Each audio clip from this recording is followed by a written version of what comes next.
페이지 23페이지 제1부 성 프란체스코의 잔꽃송이. 십자가에 못 박히신 우리 주 예수 그리스도와 주님의 모친 동정 마리아의 이름으로 예수 그리스도의 영광스러운 기수 작고 가난한 사부 성 프란체스코를 비롯하여 여러 동료들의 기적과 덕행들이 아름다운 잔꽃송이가 되어 이 책에 피어 있다. 제1장 성 프란체스코의 첫 12 동료. 영광스러우신 성 프란체스코 사부님은 그 일생이 모든 점에서 주 그리스도와 닮았다는 것을 먼저 생각해야 한다. 그리스도께서 정교를 시작하실 때 12사도를 부르시어 세속의 모든 것을 멸시하고 가난함과 그 밖의 여러 가지 덕행 중에 당신을 따르라 하신 것과 같이 성 프란체스코가 형제회를 세울 때도 지극히 고귀한 가난에 자신을 아낌없이 희생한 12 동료를 선택하셨다. 또 그리스도의 12사도 중 한 사람이 하느님으로부터 버림받아 마지막에는 목매어 죽었듯이 성 프란체스코의 12 동료 중 하나인 카펠라의 요한이라는 사람도 변절해서 마침내는 목매어 스스로 목숨을 끊었다. 하느님의 성총 안에서 선행을 끝까지 계속하기란 아무도 장담할 수 없는 것임을 생각할 때 이 같은 일은 뽑힌 자들에게 좋은 본보기가 되는 것으로 누구나 다 항상 겸손하고 두려워해야 하는 법이다. 그리고 저 거룩한 사도들이 성스럽고 성령에 가득 차 있었듯이 성 프란체스코의 동료들도 사도시대 이후에 다시 찾아볼 수 없을 만큼 훌륭한 사람들이며 성인들로서 성덕이 높은 분들이었다. 그 예로 에지디오 형제는 성 바울로처럼 제3천에까지 마음이 끌리어 올라가 타론에 빠졌으며, 또 필리포 론지노 형제는 이사야 예언자 경우같이 천사가 나타나서 타는 숯불을 그의 입술에 대었던 것이다. 뿐만 아니라 실베스텔 형제는 선지자 모세처럼 하느님과 친구처럼 이야기하였고, 또 어떤 이는 꿰뚫는 예지의 힘으로 마치 저 요한 사도를 다시 보는 듯 독수리같이 날에 쳐서 천상 지혜의 광채까지 도달하였다. 이분이 바로 성경 해석에도 해박한 지식을 가지고 있었고, 또 지극히도 겸손했던 베르나르도 형제였다. 이외에도 다른 이는 하느님에 의해 성화되어 벌써 이 세상에 있을 때 천국의 성인 품에 올라 있었으니 곧 아시시의 귀족 루피노 형제가 바로 그런 사람이다. 이와 같이 그들은 모든 성인들에게서 볼 수 있는 특별한 성덕의 은총을 받고 있었다. 제2장에서부터 이런 사실들이 명료하게 언급된다. 제2장 성 프란체스코의 첫 동료 퀸타발레의 베르나르도. 성 프란체스코는 이미 세상을 끊어버렸으나 아직 세속 옷을 그대로 입고 있었다. 그는 보속으로 심한 고행을 하여 아주 초췌한 모습으로 다니기 때문에 많은 이들에게 정신병자로 취급되어 친척이건 친척이 아니건 모두가 다 욕설을 퍼붓고 돌멩이와 흙덩이를 집어던지며 그를 쫓아버렸다. 성인은 이 모든 모욕에도 마치 기먹은 벙어리인 양 강한 인내심으로 모두 참아받았다. 그 당시 아시시에 거주하는 베르나르도라는 사람은 그 거리에서도 손꼽히는 귀족이고 재산가이며 슬기로운 사람이었는데 이처럼 가혹한 세상의 멸시와 온갖 곤욕을 꿋꿋이 견뎌내는 성인의 그 큰 인내심을 보고 또 무사람들처럼 자기도 2년 동안을 미워하고 업신여겨온 이 사람이 항상 조용하고 잘 인내해내는 것을 알고는 틀림없이 이 성 프란치스코야말로 하느님의 크나큰 은총을 받고 있다고 단정하게 되어 자기 집으로 오셔서 저녁 식사나 좀 하고 묵어 가시라고 성인에게 간청했다. 성 프란치스코는 이 청을 받아들여 그날 저녁에 베르나르도와 함께 저녁 식사를 하고 거기에서 자게 되었다. 베르나르도는 이 손님의 성덕이 어느 정도인가 시험하려는 의도로 자기 침실에 특별히 침대를 하나 더 마련하여 성인께 주며 남포등도 밤새도록 켜두게 하였다. 성인은 자기의 성덕을 감추기 위하여 방에 들어오자마자 곧 침대에 뛰어들어 잠든 채 하였다.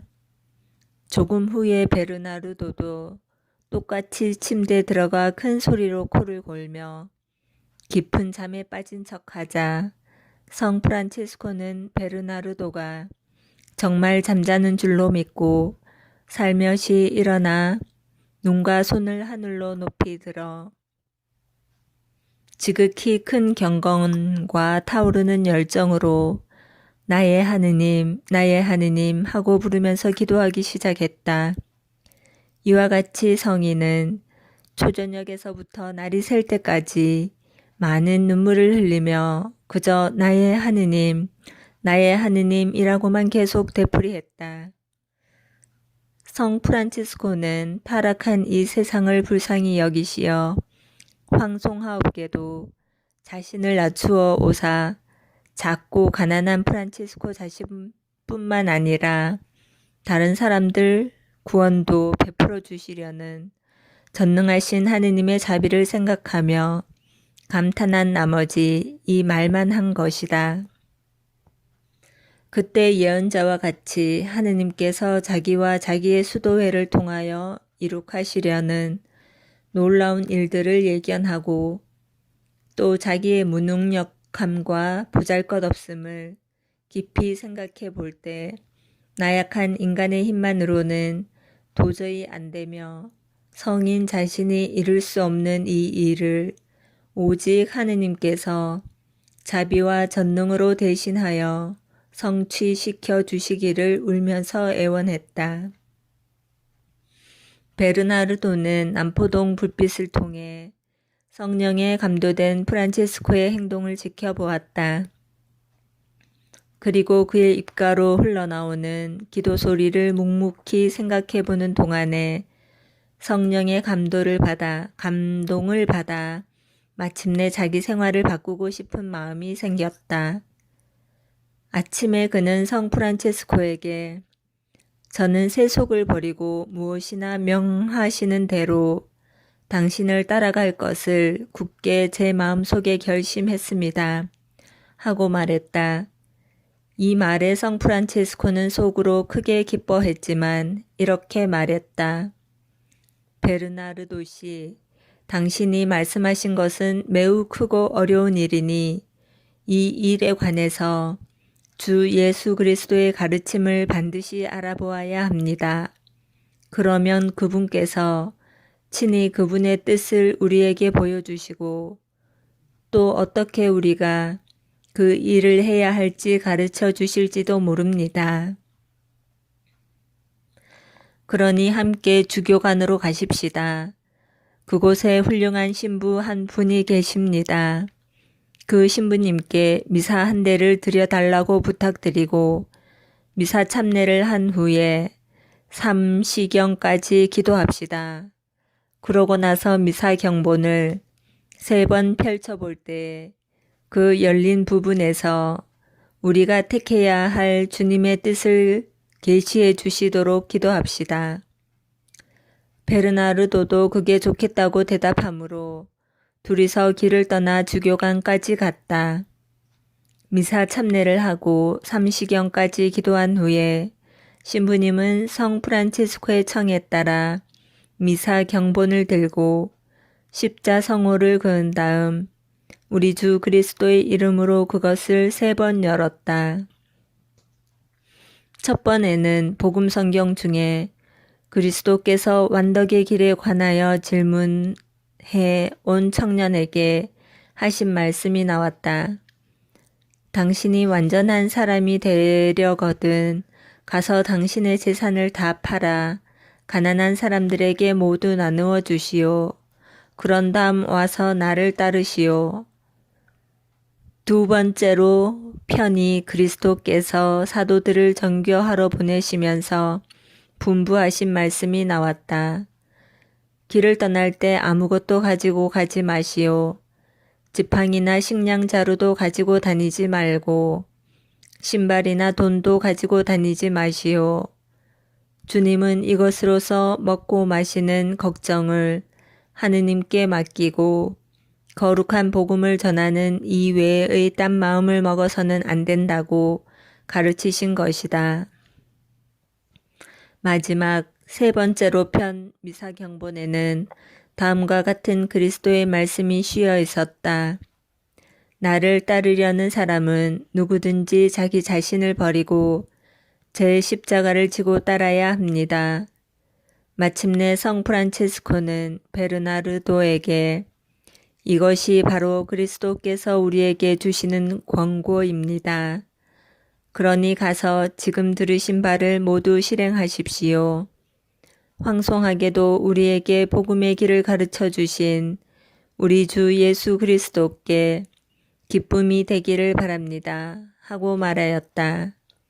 부자인 베르나르도는 이 말을 듣자 기꺼이 모든 재산을 다 팔아 가난한 이와 과부들 또는 고아, 순례자, 수도원, 병원에 모두 나누어 주었다. 이 모든 일을 처리하는 데 있어서 성 프란체스코는 충실하고 지혜롭게 그를 도왔다. 그렇지만 실베스텔이라고 부르는 한 사람은 성 프란체스코가 그와 같이 막대한 돈을 가난한 사람들에게 나누어 주는 것을 보고 탐욕에 눈이 어두워져 성 프란체스코에게 이렇게 말하였다. 성당을 수리하면서 나에게서 사간 돌값을 아직 다 갚지 않으셨는데 지금 당신이 돈을 가지고 계시니 마저 주시오 하였다. 성 프란체스코는 욕심에 찬 이 말에 잠옷 놀랐으나 참으로 복음을 실행하는 자로서 겸손하게 베르나르도의 주머니 속에서 돈을 몇 웅큼 두둑히 꺼내주며 더 필요하면 더 주겠노라고 말하였다. 실베스텔은 이에 만족하여 집으로 돌아갔다. 집에 돌아온 실베스텔은 그날 밤 낮에 겪은 일을 곰곰이 생각할수록 자기의 욕심쟁이 소행이 마음을 못 견디게 괴롭혔고 그제야 베르나르도의 열심과 성 프란체스코의 성덕을 깊이 생각해 보았다. 더구나 그날 밤뿐만 아니라 이튿날 밤에도 연거푸 하느님은 다음과 같은 환시를 그에게 보여주셨다. 즉 성 프란체스코의 입에서 금으로 만든 십자가가 튀어나와 그 맨 위가 하늘에까지 높이 닿았고 양 끝은 동쪽에서 서쪽까지 쭉 뻗어갔었다. 이 환시가 나타난 결과로 그는 자기가 가졌던 모든 것을 하느님을 위하여 내버리고 작은 형제가 되었다. 그리하여 이 형제회에서도 드문 성덕과 성총의 소유자가 되었는데 마치 친구를 대하듯이 하느님과 서로 이야기했다는 것은 성 프란체스코가 여러 번 증언한 적이 있고 또 이 글에도 차차로 나올 것이다. 베르나르도 역시 하느님께로부터 성총을 많이 입어 하느님을 묵상하는 중에 자주 탈원되었다. 성 프란체스코도 그에 대해 자주 말하기를 참으로 한 몸에 모든 존경을 지닐 만한 자격이 있는 사람이며 사실 그가 형제회를 세울 것이라고 했는데 그 까닭은 그가 아무것도 남김없이 세속을 버리고 가지고 있던 모든 것을 그리스도의 가난한 이들에게 나누어 주었고 십자가에 못 박히신 분의 두 팔에 벌거벗은 채로 자신을 바치면서 성 프란체스코를 따라 복음적 가난을 시작한 첫 사람이기 때문이다. 그리스도께 찬미. 아멘.